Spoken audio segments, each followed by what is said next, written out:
हिजो 62-63 को राजनीतिक परिवर्तनपछि राजासँग नजिक भएकाहरू देश छोडेर तछाड मछाड गर्दै भाग्दै गर्दा राजाकै समयमा प्रधानमन्त्री खाइसकेकाहरू आफ्नो भोलिको डरले गणतन्त्रवादी बन्दै गर्दा देशमा राज संस्था र हिन्दू राष्ट्र चाहिन्छ भनेर कफन कस्ने राजेन्द्र लिङ्गदेन पागल हो। अवसरवादीहरूले जनजाति र सर्वहारा वर्गको लागि ल्याएको व्यवस्था हो भन्दै गणतन्त्रको ढोल पिट्दै गरेको समयमा यो नेपाली माथिको धोका हो भन्दै वकालत गर्दा कस्तो पागल लिम्बू रहेछ भनेर आफ्नै समुदायबाट तिरस्कृत हुने राजेन्द्र लिङ्गदेन पागल हो।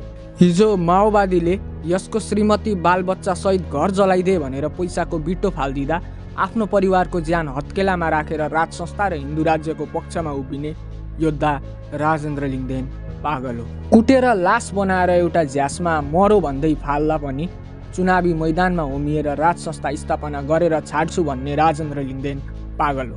कृष्ण सिटौला जस्तो राजनैतिक खेलाडीलाई चुनावमा ढुलो चटाउँदै संसद छिरेर संसदमा राज संस्थाको वकालत गर्ने राजेन्द्र लिङ्गदेन पागल हो।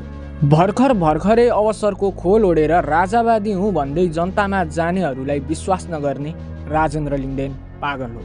हिजोसम्म राज संस्थाको बारे बोल्न डराएका नवराज सुवेदीहरू आज एकाएक निस्किनु, दुर्गा प्रसाई हौसिनु र राजेन्द्र लिङ्गदेन जो 62-63 देखि राज संस्थाको मुद्दा बोकेर हिँडेको छ ऊ आफ्नो नेतृत्वमा सदन र सडक तताउँछु भन्दै निस्किनु राजेन्द्र लिङ्गदेन पागल हो। एउटा लिम्बूको छोराले पार्टीमा सङ्गठन बनाएर सङ्घर्ष गरेर अध्यक्ष भएर अस्तित्व हराएको पार्टीलाई प्रदेश र केन्द्र गरी 42वटा सांसद जिताएर राष्ट्रदल बनाई म जस्ता लाखौँ युवालाई अघि लगाएर हिँड्दैछ। आजसम्म संसारमा इतिहास रच्नेहरू सामान्य कोही छैन, सबै पागल छन्। राजेन्द्र लिङ्गदेन भोलिको युग पुरुष बन्न भौतारिरहेको एक पागल हो।